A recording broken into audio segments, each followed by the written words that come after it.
We saw our first soapbox derby on the new used television Dad had just bought. My brother and I decided, we can do that.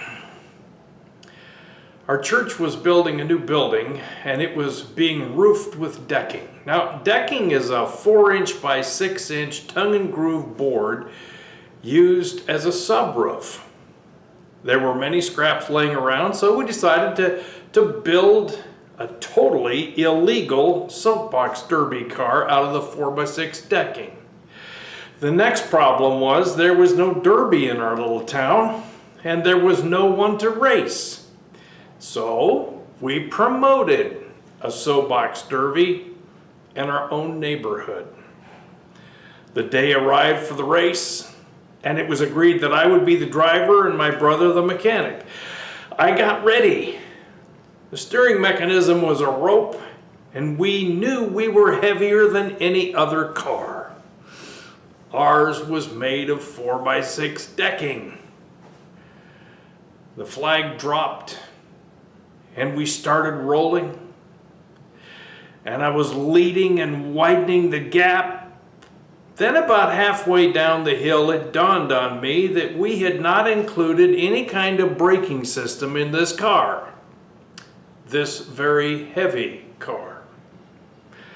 Well, we won the race, and I did to my shoes what I had done to my pants on the sandstone of Medicine Rock State Park earlier that year. Let's just say Mom was not pleased. My experiences are why I admire the Apostle Peter so much.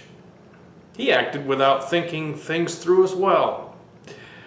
They had just fed around 15,000 people from one lunch, and it had to deal with all those people, followed by rowing halfway across a 2.5-mile wide lake when a storm blew in, threatening their lives.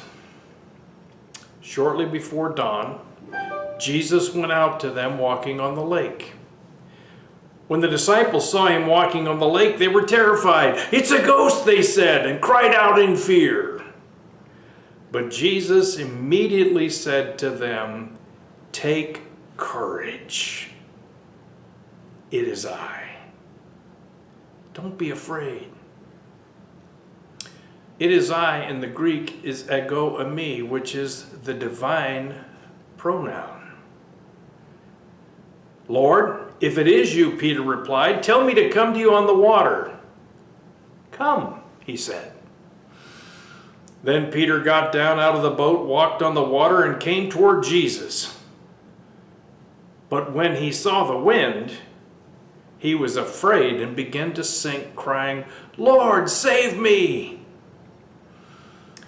Immediately, Jesus reached out his hand and caught him.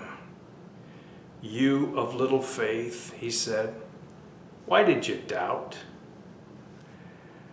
And when they climbed into the boat, the wind died down. Then those who were in the boat worshiped him, saying, "Truly, you are the Son of God."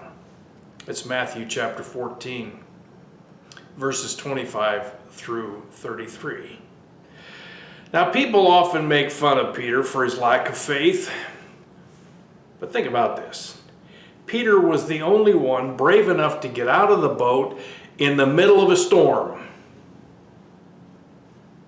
Maybe you're in a risky place in your life and you don't know what to do.